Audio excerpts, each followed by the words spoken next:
নমস্কার বন্ধুরা, আমি ডক্টর প্রসেনজিৎ। আমার চ্যানেলে আপনাদের প্রত্যেককে স্বাগত। কেমন আছেন আপনারা? আশা করি ভালো আছেন। যারা আমার চ্যানেলে প্রথম, যারা আমার চ্যানেলে নতুন, এখনো আমার চ্যানেল সাবস্ক্রাইব করেননি, তাদের আমার চ্যানেলে আসার জন্য অসংখ্য ধন্যবাদ। যদি আমার ভিডিওগুলো ভালো লেগে থাকে তাহলে অবশ্যই ভিডিওগুলো লাইক করে দেবেন, চ্যানেলটাকে সাবস্ক্রাইব করে বেল আইকন নোটিফিকেশনে অল বাটনে ক্লিক করে দেবেন, যাতে নতুন ভিডিওর লিঙ্ক আপনাদের কাছে পৌঁছে যায়। প্রত্যেক দিন আমি যেমন আপনাদের কাছে বিভিন্ন রকম হোমিওপ্যাথিক ওষুধ নিয়ে রোগের প্রতিকার সম্বন্ধে কিছু ইনফরমেশন দেওয়ার জন্য আসি, আজও তার অন্যথা নয়। চারদিকে শীত পড়ে গেছে, অলরেডি চলছে, পুজো শেষ হয়ে গেছে, শীত ঢুকেছে, আবহাওয়ার মধ্যে একটা ঠান্ডা ঠান্ডা আমেজ। এই সময় প্রতিটি ঘরে যে কমন সমস্যাটা, ভীষণ কমন সমস্যা আমাদের দৈনন্দিন জীবনে প্রত্যেক দিনে প্রত্যেকের ফ্যামিলিতে লেগে থাকে, সেটা হচ্ছে কাফ অ্যান্ড কোল্ড। তো চলুন আজকে আমার বিষয়বস্তু cough and cold in winter, সে নিয়ে বিষয়ে গভীরে আলোচনা করা যাক।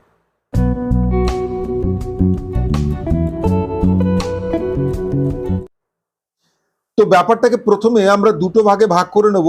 একটা যেটা, সেটা হচ্ছে প্রিভেন্টিভ মেজার, আর একটা হচ্ছে কিউরেটিভ মেজার। তো যদি প্রিভেন্টিভ মেজার নিই, প্রিভেন্টিভ মেজারের ঠান্ডা থেকে কি করে বাঁচবেন বাচ্চা বা বড় প্রত্যেকের ক্ষেত্রে, বা কি করে কোন ওষুধ নিলে পরে প্রিভেনশন আপনার থাকবে, মানে শরীরে ইমিউন স্ট্রং থাকবে, সে নিয়ে আপনাকে প্রথমে কিছু ইনফরমেশন দিই।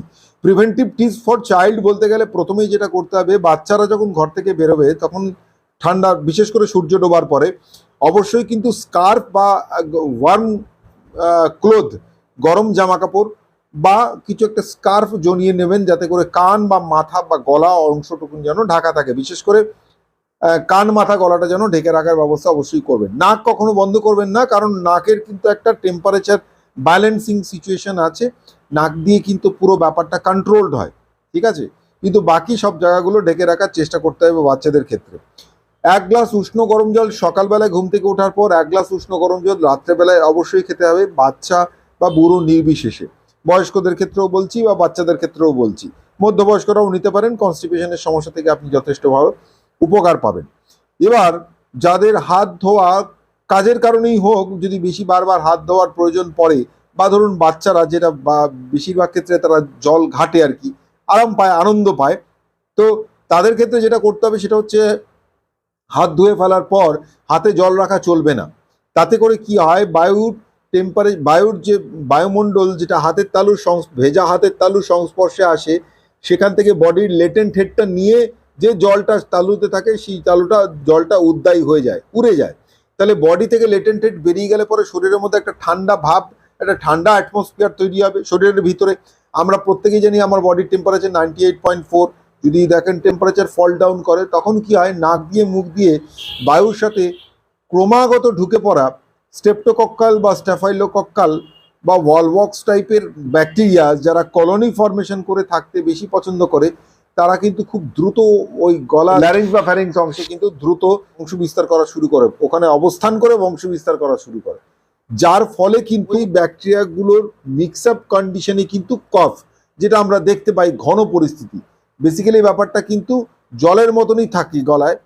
তার কারণ হচ্ছে স্মুদিডিটি মেনটেন করার জন্য, ভিসকোসিটি মেনটেন করার জন্য, সফটনেস মেনটেন করার জন্য, সেটা লসিকা গ্রন্থ থেকে নিঃসারিত হয়। কিন্তু যখন এই ব্যাকটেরিয়াগুলোর কন্ট্যাক্টে আসে, তখন কিন্তু সেটা কফ বা বালগামে পরিণত হয়। তো এইগুলো প্রিভেনশন করতে হবে এইভাবে এক্সটার্নালি, বাচ্চা বা বড় সবার ক্ষেত্রেই সেভাবে। যদি স্নান করেন, অবেলায় স্নান করবেন না, গরম জল মিশিয়ে নেওয়ার চেষ্টা করবেন। আর যদি হয় তাহলে সেক্ষেত্রে অবশ্যই আগে তেল মেখে নেবেন, যাতে জল গা থেকে স্লাইড করে পড়ে যায়, বেশিক্ষণ স্টে না করে গায়ের সঙ্গে। এবার আসছি preventive medicine. Echinacea one of the fantastic medicine. যদি কোনো রকম কোনো ইনফেকশন বডিতে অলরেডি না হয়ে গিয়ে থাকে, তাহলে ইচিনিশিয়া অবশ্যই মাদার টিংচার কন্ডিশনে বা মাদার টিংচার পোটেন্সিতে নিতে পারেন। এটা আপনার ইমিউনিটি বুস্ট আপ করবে, সিম্পলি এর শুধু ইমিউনিটি বুস্ট আপ করাই কাজ। যদি কোনো রকম ইনফেকশন বডিতে না থেকে থাকে, তো 1/4 কাপ জলে 15 ফোঁটা, বাচ্চারা 8 থেকে 10 ফোঁটা, বড়রা 10 থেকে 15 ফোঁটা নিয়ে অবশ্যই দিনে 2বার থেকে 3বার খেতে পারেন। এবার ধরুন acute case, sudden acute case, বাইরে থেকে ভিতরে গেলেন, এসির থেকে বাইরে গেলেন লাঞ্চ করতে অফিসে, আবার ধরুন লাঞ্চ করে অফিসের ভিতরে ঢুকলেন এসিতে, আর ঢোকার সাথে সাথেই হাঁচি কাশি শুরু হয়ে গেল। ঘর থেকে কোথাও বেরোলেন, বাইরে বেরোনোর সঙ্গে সঙ্গেই হাঁচি কাশি শুরু হয়ে গেল। তো যদি ডাস্ট অ্যালার্জি না থেকে থাকে, তো তাহলে অবশ্যই ক্রমে ঠান্ডা গরমের জন্য, অ্যাকিউট ঠান্ডা গরমের জন্য, সেটা গরমকালেও হতে পারে শীতকালেও হতে পারে, তার জন্য অ্যাকোনাইট 30 ইজ আ মানে ফ্যান্টাস্টিক মেডিসিন, মানে অদ্ভুত সুন্দর ওষুধ। এটা আপনি আধ ঘন্টা অন্তর অন্তর 4 থেকে 5 বার খেয়ে নিলে ওই মুহূর্তেই সমস্যার সমাধান হয়ে যাবে। ক্রনিক কেস যদি হয়ে যায় তাহলে আপনি অ্যাকোনাইট 30 দিনে 3 বার করে নিতে পারেন, বা 200 নিলে দিনে 2 বার। এবার ধরুন যদি হাঁচির সঙ্গে যদি সর্দি শুরু হয়ে যায়, ঠিক আছে, স্নিজিং, যদি সকালবেলায় ঘুম থেকে ওঠার পর হাঁচি দিচ্ছেন, স্নান করে আসার পর হাঁচি দিচ্ছেন, বা বাইরে থেকে ঘরে ঢোকার সঙ্গে হাঁচি দিচ্ছেন, হাঁচি একবারে 8 থেকে 10 বার না হলে বন্ধ হচ্ছে না, সেক্ষেত্রে কিন্তু কালিবাইক্রম ফ্যান্টাস্টিক মেডিসিন।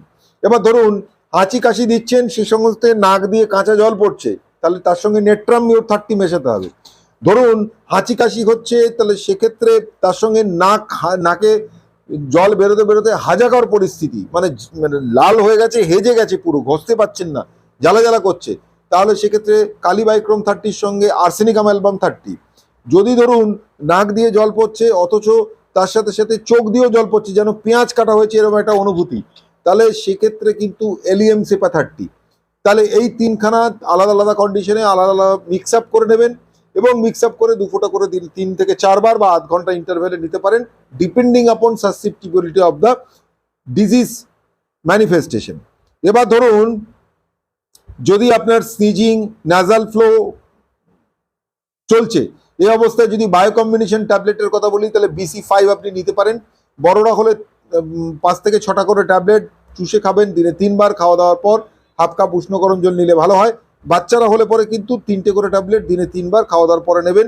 অবশ্যই চুষে খাবেন, চিবিয়ে বা গিলে খাবেন না, সঙ্গে উষ্ণ গরম জল নিলে খুব এফেক্টিভ মেডিসিন। তার কারণ বায়োকেমিক কম্বিনেশন আপনার উষ্ণ গরম জলে খুব ভালো কাজ করে। তাহলে শুধুমাত্র ঠান্ডা, সর্দি বা হাঁচি লাগার ক্ষেত্রে আপনি কিন্তু এটা নিতে পারেন, যেখানে কিন্তু কফ ফর্মেশন স্টার্ট হয়নি। এবার ধরুন আপনার ঠান্ডা থেকে ব্যাপারটা কফে কনভার্ট হয়ে গেছে, মানে ঠান্ডা লেগে গেছে, এবার কিন্তু কফ জমে গেছে, বুকে একটা ঘর ঘর ঘর ঘর শব্দ হচ্ছে। যদি বাচ্চাদের ক্ষেত্রে হয়, 1 বছরের বাচ্চাও যদি হয়, তাহলে যদি বুকের মধ্যে দেখা যায় যে ঘর ঘর শব্দ হচ্ছে, তাহলে কিন্তু আমরা ইপিকাক 6 দিতে পারি, সঙ্গে আমরা অ্যান্টিমটার্ড 6 মিশিয়ে নিতে পারি। ইপিকাক 6 অ্যান্টিমটার্ড 6 দুটো কম্বিনেশন মিশিয়ে 1 ফোঁটা হলে বাচ্চাদের ক্ষেত্রে 1 ফোঁটা করে জলের সাথে, বা 1 চামচ জলে 1 ফোঁটা ফেলে, বা 1 চামচ মায়ের দুধের সাথে 1 ফোঁটা ফেলে মোটামুটি 3 ঘন্টা বা 4 ঘন্টা অন্তর অন্তর দিনে 3 বার 4 বার দিলেই এর উপকার আপনি 2-3 দিনের মধ্যে বুঝতে পারবেন। ধরুন এটা যদি বড়দের ক্ষেত্রে হয়, তাহলে তারা ইপিকাক 30 নেবেন। ইপিকাক 30 নিলে পরে সেক্ষেত্রে যদি ওয়াক ওয়াক ভাব হয়, কাস্তে কাস্তে বমি টাইপের চলে আসছে, ইপিকাক 30 ফ্যান্টাস্টিক মেডিসিন। যদি ঘরঘরনি শব্দ থাকে, তাহলে অ্যান্টিমটার্ড 30 আপনি অবশ্যই নিতে পারেন। এবার হচ্ছে ধরুন কফ উঠছে, লুজ কাফ, খ্যাক করলে পরেই কফ চলে আসছে মুখে, সে কফের কালারটা সাদা হোক, জলীয় হোক, ঘন হোক, সবুজ হোক, হলুদ হোক, তাহলে কিন্তু আমরা বায়ো কম্বিনেশন 6 নিতে পারি। 6টা করে ট্যাবলেট বড়রা দিনে 3 বার, খাওয়া দাওয়ার পরে ওই একই কম্বিনেশন। বাচ্চারা 3টে করে ট্যাবলেট নিতে পারেন, খাওয়া দাওয়ার পরে নেবেন, হাফ কাপ উষ্ণ গরম জলের সঙ্গে চিবিয়ে বা চুষে, গিলে খাবেন না, চুষে খাবেন, এবং খাওয়া দাওয়ার পরে আধ ঘন্টা পরে নিলে খুব এফেক্টিভ রেজাল্ট পাবেন। এবার ধরুন যদি লুজ কাফ হয়, তাহলে সেক্ষেত্রে একটা টনিক বা কাফ সিরাপ আপনাদের বলেই দিই, সেটা আপনার অবশ্যই হাতের কাছে রাখার চেষ্টা করবেন। Wheezal mixture cough syrup, one of the fantastic medicine, যেটা লুজ কফের জন্য ভীষণ এফেক্টিভ। যদি এই সিচুয়েশনটাই ড্রাই কাফে কনভার্সন হয়, ধরুন ড্রাই কাফ হচ্ছে, কাশলে পরে কিচ্ছু উঠছে না, শুকনো কাশি হচ্ছে, ঘং ঘং করে শব্দ হচ্ছে যেন ফাটা কাশির মতন, যাকে ডগ বার্কিং বলে, যদি এরকম হয়, তাহলে রবিন মার্ফি কম্বিনেশন বা আরএমসি আমরা নিতে পারি, বা রবিন মার্ফি মিক্স আপ অবশ্যই নিতে পারি, আরএমএম। সেক্ষেত্রে আমরা নেবো অ্যাকোনাইট 200। কেন নেবো অ্যাকোনাইট? যদি ভায়োলেন্সি অফ দ্য কফ থাকে। স্পঞ্জিয়া টোস্টটা নেবো, যেহেতু কফ জমে গেছে, স্টিকনেস রয়েছে কফের মধ্যে। নেবো হচ্ছে হিপারসাল্ভ, যেহেতু স্টিকিনেস রয়েছে, তো ডেফিনেট কোর্সে কফের একটা ডিকম্পোজিশন হচ্ছে, মানে কফের স্ট্রাকচারে একটা পচে যাওয়ার ব্যাপার থাকছে, মানে ধরুন ডিসকালারেশন তৈরি হয়েছে বালগামের মধ্যে, তাহলে সেক্ষেত্রে হিপারসাল্ভ কিন্তু ফ্যান্টাস্টিক মেডিসিন। এই 3টে ওষুধ পুরোপুরি কিন্তু আপনার জমা কফটা বুক থেকে তুলে আনতে ভীষণভাবে কার্যকরী দাবা। 2 ফোঁটা করে দিনে 3 বার বড়রা নেবেন, 1 ফোঁটা করে দিনে 3 বার বাচ্চারা নেবেন। যদি ধরুন এই সিচুয়েশনে আপনি কোনো কফ সিরাপ চান, তাহলে আলফা কাপ, WSI কোম্পানির Alpha Cup, one of the fantastic cup syrup. আপনি বাচ্চারা 3 ml থেকে 5 ml, 5 ml থেকে 10 ml বড়রা, 10 ml থেকে 15 ml বড়রা, মানে 1.5 চামচ থেকে 1 চামচ, বাচ্চারা হলে হাফ চামচ থেকে 1 চামচ কম্বিনেশনই নিতে পারেন। দিনে 3 থেকে 4 বার নিতে পারেন। কাফ সিরাপের জন্য।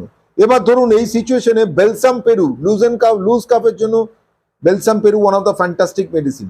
যদি ধরুন কাপ লুজ আছে, চেস্টে ইনফেকশন রয়েছে, ঘর ঘরে ভাব, আপনি কিন্তু অ্যান্টিমটাড, ইপিকক এগুলোর সাথে কিন্তু জাস্টিসিয়া মাদার আর ইচিনিশিয়া মাদার, এখানে ইচিনিশিয়া কিন্তু আপনার ইনফেকশনটা রিডিউস করার কাজ করবে, জাস্টিসিয়া আপনার যে লুজ কফ আছে সেই লুজ কফটাকে বাইরে বার করে দিতে হেল্প করবে।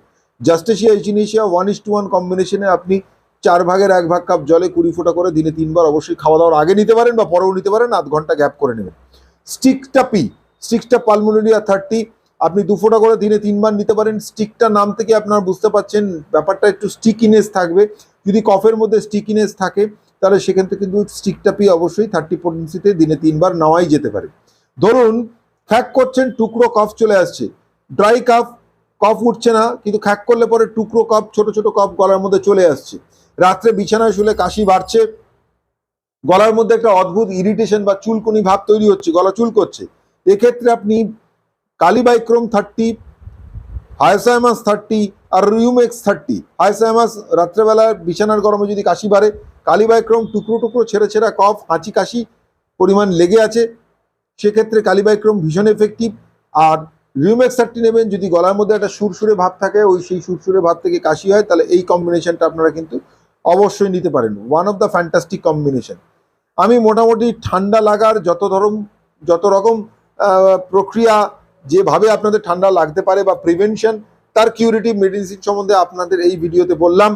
আশা করি আপনাদের এই ভিডিওটা ইনফরমেটিভ মনে হবে, যদি তাই মনে হয় তাহলে অবশ্যই আমার ভিডিওটা লাইক করে দেবেন। আর যারা আমার চ্যানেলে নতুন ভিডিও ভিউ করছেন, তাদের কাছে রিকোয়েস্ট রইল আমার চ্যানেলটাকে সাবস্ক্রাইব করে দেওয়ার জন্য, আর বেল আইকনটাকে অবশ্যই প্রেস করে দেবেন যাতে অল নোটিফিকেশন আপনার কাছে যায়, ছড়িয়ে দেবেন আপনার চেনা পরিচিত সমস্ত বন্ধু বান্ধবদের মধ্যে, যাতে তারাও এই ভিডিওটার ইনফরমেশন তাদের কাছে পর্যন্ত পৌঁছায়। তো দেখা হবে অন্য কোনো একটা ভিডিওতে, ও আরো কিছু ইনফরমেশন নিয়ে আপনাদের সঙ্গে চলে আসবো আমার এই চ্যানেলে অন্য একদিন। ততক্ষণ পর্যন্ত ভালো থাকবেন, সুস্থ থাকবেন। বন্দে মাতরম।